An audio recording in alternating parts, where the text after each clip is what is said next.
Assalamualaikum warahmatullahi wabarakatuh. Apa kabar Bapak Ibu semuanya? Hari ini saya mau menjelaskan tentang bagaimana cara mengisi My SAPK BKN yang saat ini sedang gencar disosialisasikan untuk nanti diisi di bulan Juli dan berakhir di bulan Desember. Jadi tepat sekali hari ini kalau kita belajar tentang bagaimana cara mengisinya ya Bapak Ibu ya. Karena saat ini masih sedang pada tahap sosialisasi yang nanti akan digulirkan mengisinya pada bulan Juli, kemudian berakhir pada bulan Desember. Jadi tidak ada salahnya kalau hari ini kita belajar ya Bapak Ibu ya. Mumpung masih ada kesempatan, persiapkan semuanya. Nanti pada saat di launching harus dikerjakan, bulan Juli kita sudah siap.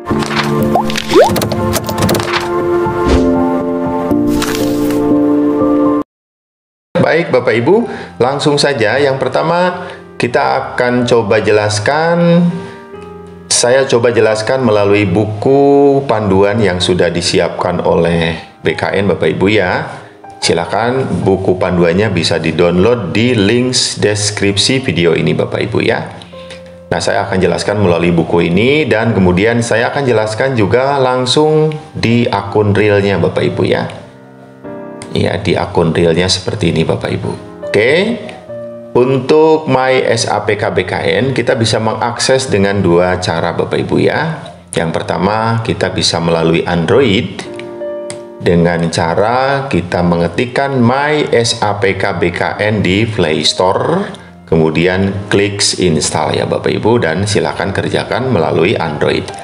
Kemudian kita juga bisa mengerjakan melalui website yang ada di laptop Bapak Ibu ya atau komputer.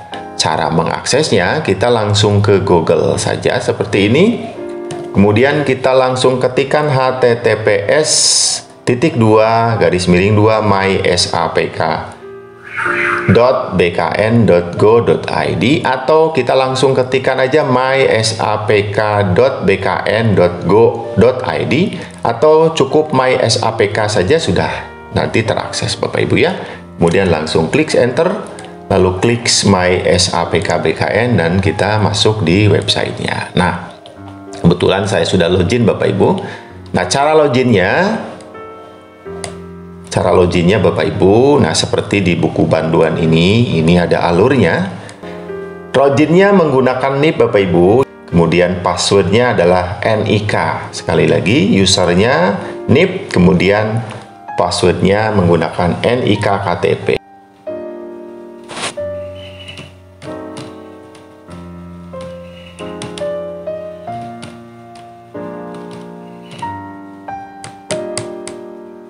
Ya, kemudian kita klik,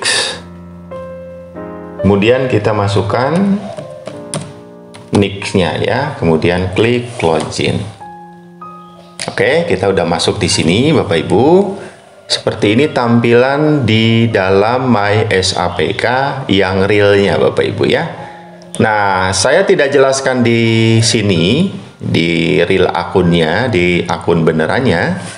Karena ini belum bisa diakses Bapak Ibu, kita coba ya. Nah, ini mohon maaf saat ini layanan pemutakhiran data mandiri belum bisa dibuka ya. Jadi karena memang boleh dikerjakan mulai bulan Juli. Jadi saat ini masih tahap sosialisasi ya Bapak Ibu ya.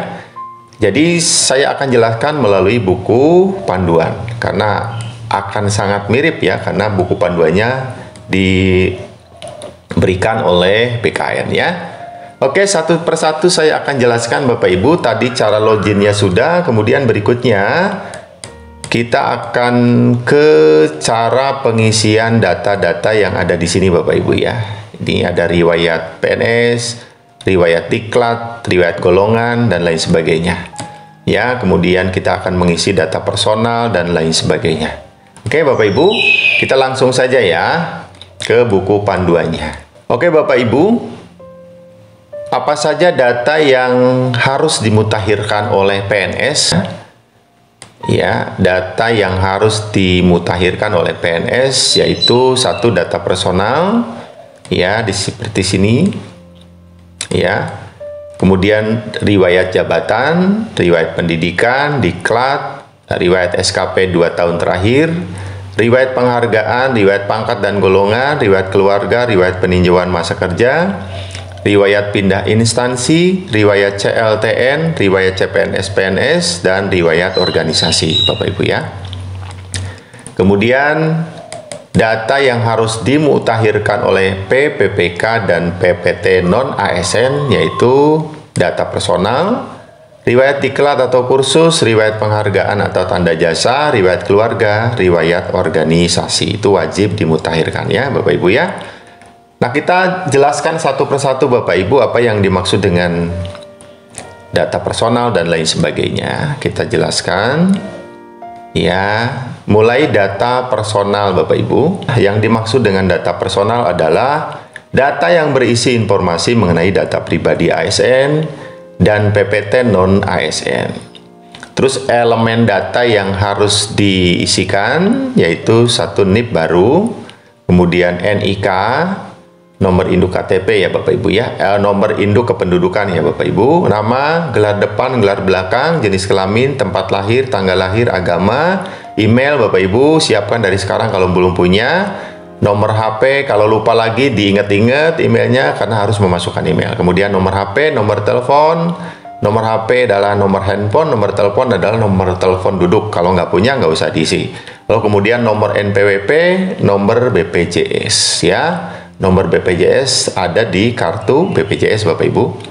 Nah, kemudian berkas apa sih yang harus diunggah ke aplikasi ya, ke websitenya, yaitu KTP ya. KTP saja Bapak Ibu untuk data personal yang harus diunggah adalah KTP. NPWP nomor NPWP BPJS nggak usah ya. Jadi cuma KTP. Oke, berikutnya masuk pada riwayat jabatan. Nah, seperti yang di akun realnya Bapak Ibu, riwayat jabatan ini ya. Nah, ini cara ngisinya bagaimana. Riwayat jabatan adalah data yang berisi informasi riwayat jabatan yang pernah diampu PNS berdasarkan tugas, fungsi, tanggung jawab, dan wewenang dalam sebuah jabatan ASN berdasarkan surat keputusan pengangkatan jabatan ASN. Elemen data yang harus dikerjakan, harus diisi adalah jenis jabatan, jenis nama jabatan, TMT eselon, dan TMT jabatan. Bapak Ibu, ini bagi PNS yang pernah menjabat atau sedang menjabat ya Bapak Ibu ya. Nah, jadi nanti yang harus diunggah ke websitenya adalah SK-nya, surat keputusan pengangkatan dalam jabatan. Jadi siapkan SK jabatannya, lalu kemudian baru diisi karena data-data ini itu ada di SK-nya Bapak Ibu ya. Sekaligus nanti diunggah atau diupload. Begitu ya Bapak Ibu ya. Berikutnya riwayat pendidikan seperti apa? Di sini ada ya. Ini tinggal klik nanti kemudian isikan dan uploadkan ya. Riwayat pendidikan adalah data yang berisi informasi riwayat kualifikasi pendidikan formal PNS dari jenjang paling tinggi sampai jenjang paling rendah yang diselenggarakan di sekolah, universitas, institusi.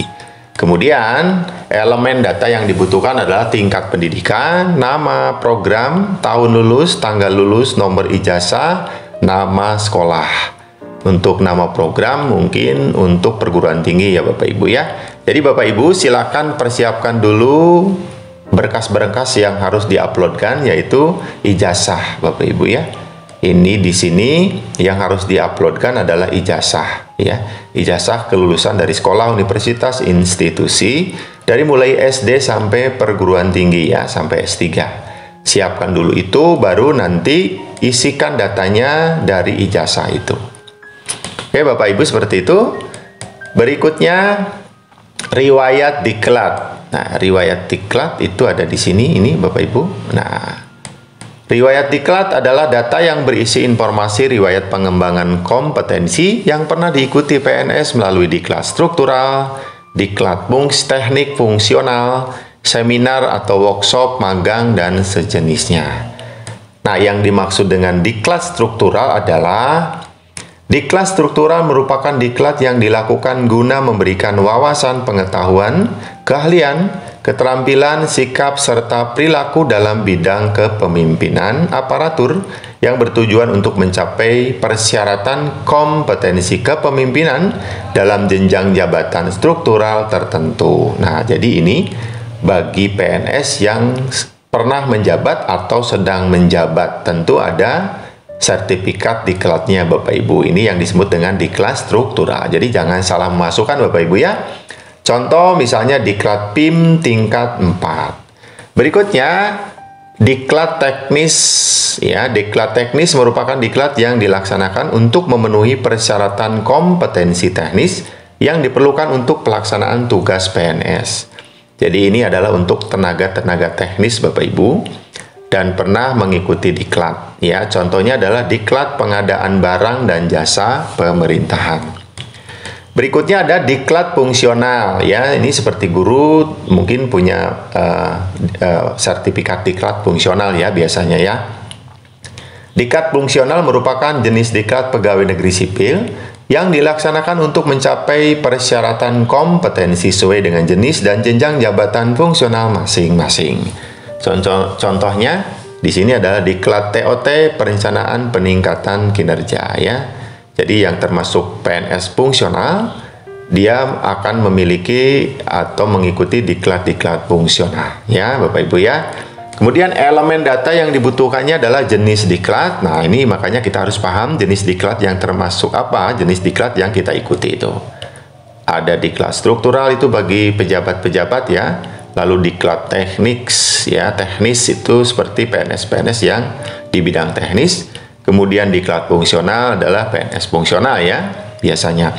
Kemudian nomor diklat kursus itu semua ada di sertifikat Bapak Ibu. Tanggal mulai dan tanggal selesai, tahun SK, jenis latihan, durasi, institusi penyelenggara. Jadi jenis latihan itu juga tertera di sana apa jenis latihan yang kita ikuti ada di sertifikat ya. Durasi itu jumlah jamnya. Kemudian institusi penyelenggara adalah yang menyelenggarakannya.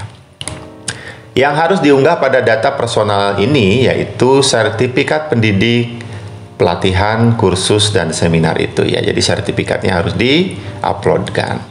Berikutnya riwayat kursus ya.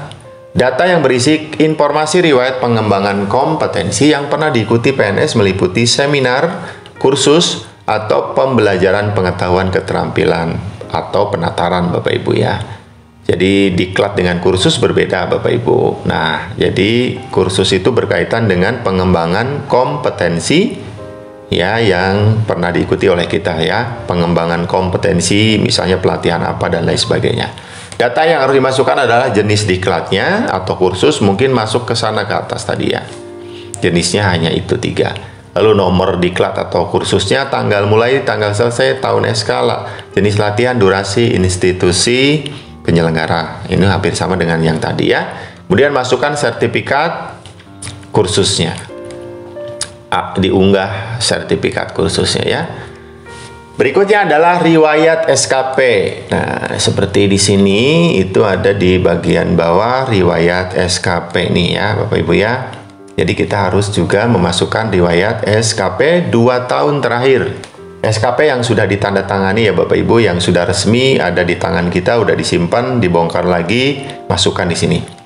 Jadi data yang berisi informasi riwayat penilaian prestasi kerja selama 2 tahun terakhir yang dilakukan berdasarkan perencanaan kinerja pada tingkat individu dan tingkat unit atau organisasi dengan memperhatikan target, capaian, hasil, dan manfaat yang dicapai, serta perilaku PNS.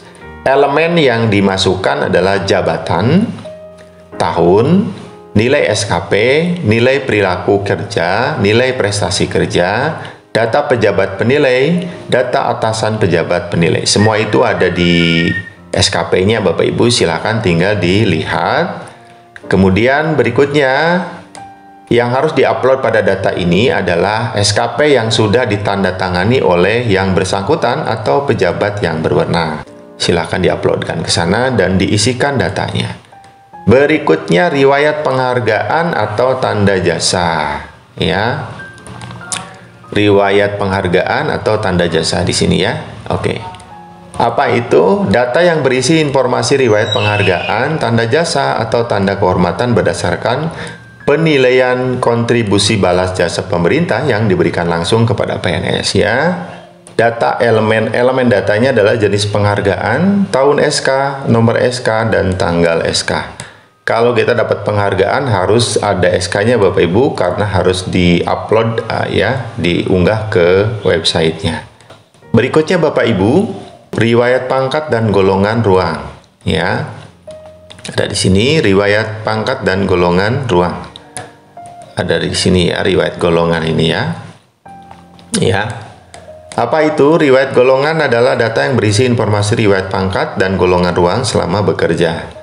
Ya, elemen data yang harus dimasukkan adalah golongan, nomor SK, tanggal SK, TMT golongan, nomor pertek, tanggal BKN, masa kerja golongan atau bulan tahun, tanggal usul ya, kemudian jenis KP. Nah, semua itu ada di SK-nya Bapak Ibu ya. Jadi yang harus diunggah pada data personal ini adalah surat keputusan kenaikan pangkat. Ya, ini dari mulai golongan 1A sampai dengan 4E. Jadi diunggah semuanya Bapak Ibu ya. Dan semua data ada di SK-nya. Oke, berikutnya riwayat keluarga Bapak Ibu. Riwayat keluarga ada di sini Bapak Ibu ya. Nih. Apa yang dimaksud dengan riwayat keluarga dan apa yang harus diuploadkan ke sana? Data yang berisi informasi keluarga, orang tua, ayah, ibu, data pasangan, suami, istri, dan anak. Jadi, kita harus memasukkan ayah dan ibu juga Bapak Ibu ya. Elemen data yang harus dimasukkan adalah data orang tua, suami, anak, gelar depan, gelar belakang ya. Berarti suaminya atau istrinya harus dimasukkan gelarnya Bapak Ibu. Tempat lahir, tanggal lahir, jenis kelamin, agama, email ya. Email, mungkin email pasangan kita ya, atau email kita juga masuk di situ. Kemudian jenis dokumen, alamat, nomor HP, nomor telepon, status pernikahan, akta kelahiran, status hidup, meninggal, akta meninggal, tanggal meninggal, nomor NPWP, dan tanggal NPWP Bapak Ibu ya. Kemudian dokumen yang harus diunggah adalah kartu keluarga dan buku nikah Bapak Ibu ya. Jadi KK dan buku nikah silahkan di-scan langsung masukkan. Di-upload. Kemudian riwayat peninjauan masa kerja. Nah, ini ya, di sini ada riwayat peninjauan masa kerja. Apa itu? Data yang berisi informasi riwayat penetapan persetujuan peninjauan masa kerja ASN. Ya, data yang harus dimasukkan, elemen datanya adalah jenis PMK, instansi atau perusahaan, tanggal awal, tanggal akhir, nomor surat keputusan. Yang harus diunggah pada data personal itu adalah surat keputusan peninjauan masa kerja. Kalau kita tidak merasa sedang ditinjau masa kerjanya dan tidak ada SK-nya, tidak perlu diisi Bapak Ibu ya. Oke, berikutnya riwayat pindah instansi. Riwayat pindah instansi ya. Ada datanya di sini Bapak Ibu. Ya, silakan nanti dicari. Datanya riwayat pindah instansi ada di sini, lengkap pokoknya ya. Apa itu riwayat pindah instansi? Adalah bagi PNS data yang berisi informasi riwayat pemindahan ASN dari instansi kerja lama ke instansi kerja baru. Nah, elemen data jenis pemindahan, jenis jabatan lama, jenis pegawai, jenis jabatan baru, instansi kerja lama baru, satuan kerja lama baru, Yunor lama baru, nomor SKBKN, tanggal SKBKN, TMTPI, nomor surat instansi asal tujuan, tanggal surat instansi asal tujuan. Tentu semuanya ada di SK Bapak Ibu, tinggal dimasukkan ya datanya. Yang harus diunggah pada data personal ini adalah SK-nya ya, surat keputusan pindah instansinya. Berikutnya riwayat cuti di luar tanggungan negara. Apa yang dimaksud dengan riwayat CLTN itu? Cuti di luar tanggungan negara. Ya, CLTN itu maksudnya adalah singkatan dari cuti di luar tanggungan negara. Data yang berisi informasi riwayat penetapan status cuti di luar tanggungan negara, mulai dari persetujuan hingga pengaktifan kembali. Datanya ada jenis CLTN, nomor SK, CLTN, tanggal surat keputusan, tanggal awal, tanggal akhir, tanggal aktif, nomor BKN, tanggal BKN. Ya, kemudian dokumen yang harus diunggah adalah surat keputusan penetapan CLTN. Berikutnya riwayat CPNS dan PNS. Ya, ini. Apa itu? Data yang berisi informasi riwayat status kedudukan CPNS, riwayat status kedudukan CPNS atau PNS sesuai dengan SK. Ya, nomor SK PNS, tanggal SK CPNS, ya. Jadi dokumen yang harus diunggah adalah surat keputusan. Dokumen yang harus diunggah adalah surat keputusan PNS dan surat keputusan CPNS. Ada semua Bapak Ibu. Ya, Bapak Ibu sudah hafal banget soal ini ya. Berikutnya riwayat organisasi. Ya, riwayat organisasi. Nah, ini Bapak Ibu. Riwayat organisasi adalah data yang berisi informasi riwayat pengalaman berorganisasi, yaitu riwayat pengalaman PNS bergabung dan berkontribusi di dalam sebuah organisasi yang relevan dengan pemerintahan. Elemen datanya adalah nama organisasi, jenis organisasi, jabatan organisasi, pengalaman, tanggal mulai. Dan kemudian uploadkan sertifikat organisasinya Bapak Ibu. Kalau hari ini Bapak Ibu aktif di organisasi yang berkaitan dengan pekerjaan, berkaitan dengan pemerintahan, silahkan dibikin sertifikatnya kalau belum ada ya. Kemudian nanti datanya masukkan dari sertifikat dan unggah sertifikat organisasinya. Berikutnya siapa verifikator PDM? Nah, ini mungkin nggak terlalu penting Bapak Ibu, sekilas saya jelaskan siapa verifikator PDM. Itu yang pertama adalah ada verifikator instansi. Ini unit kerja kepegawaian, kantor wilayah, kantor lembaga non-struktural, unit pelaksana teknis atau sejenis, satuan kerja perangkat daerah SKPD, dan atau badan kepegawaian daerah BKD. Jadi verifikatornya adalah verifikator instansinya adalah BKD.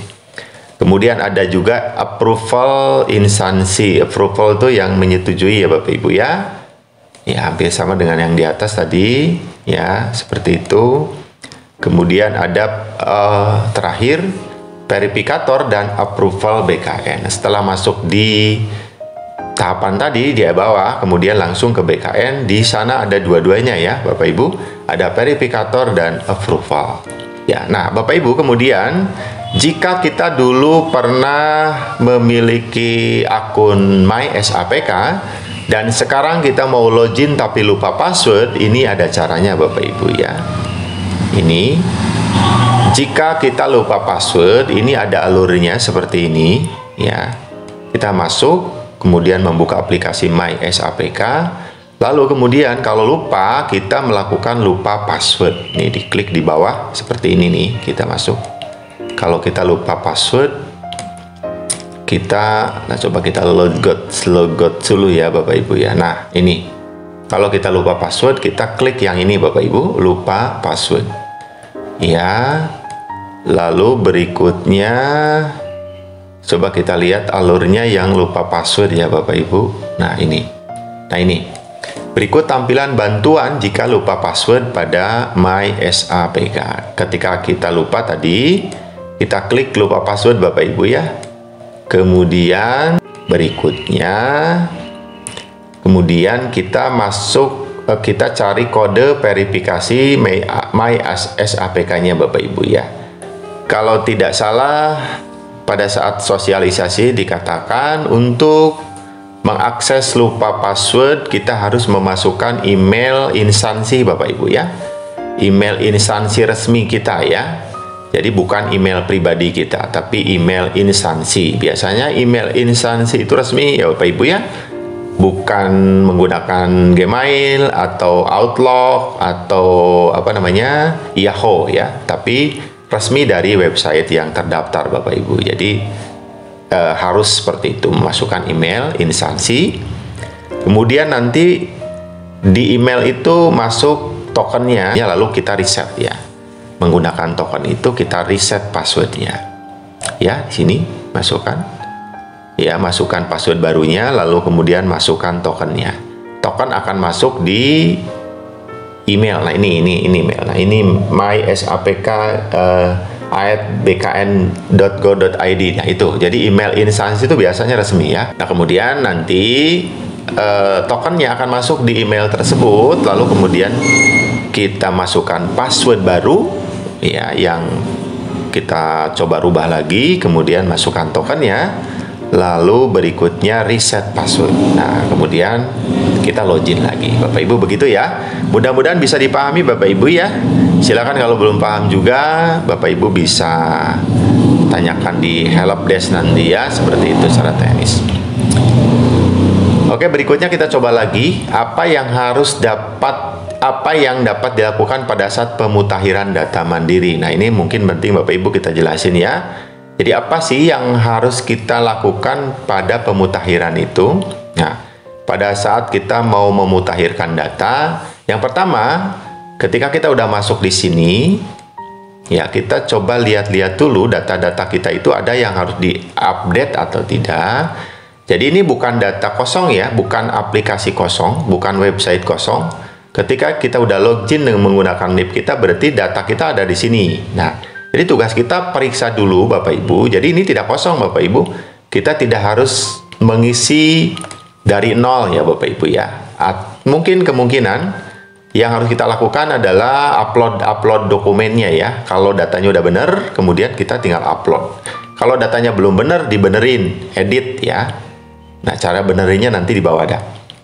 Jadi yang pertama kita lakukan adalah dengan memeriksa dan memverifikasi data personal dan riwayat. Diperiksa, diverifikasi betul atau tidak dengan dokumen yang kita miliki, jangan-jangan salah Bapak Ibu ya. Kemudian yang kedua, melakukan perubahan data personal dan riwayat terkini. Nah, jadi kalau ada yang salah dan belum update, silahkan diedit ya, diedit, dirubah ya sesuai dengan data yang terbaru. Atau kalau datanya baru banget belum ada di sini, ditambah Bapak Ibu ya. Ditambah, nambah dengan edit beda. Nambah itu full ya. Satu data masuk semua. Jadi ditambah kalau belum ada ya. Diedit kalau salah. Caranya ada di bawah di sini Bapak Ibu. Jadi cara bagaimana memutakhirkan data. Nah, PNS dapat memutakhirkan data dengan cara di bawah ini. Ini PNS ya Bapak Ibu ya. Lalu login kita ke mysapk ya. Kemudian memilih pemutakhiran data mandiri ya. Kemudian berikutnya adalah tadi memverifikasi dan memeriksa data. Oke. Ya, setiap ini tuh diperiksa satu persatu sampai selesai Bapak Ibu ya. Oke. Berikutnya yang kelima adalah melengkapi riwayat dengan mengunggah dokumen pendukung. Nah, gitu kan.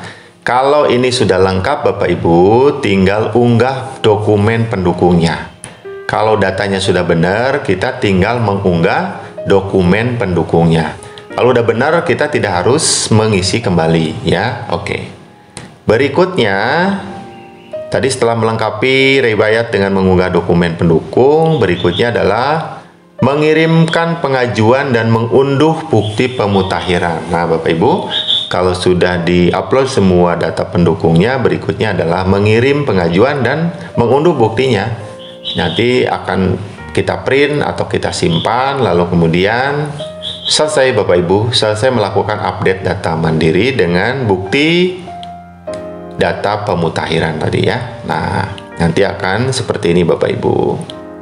Data riwayat ininya ada ke sini ya, ini seperti ini ya. Oke.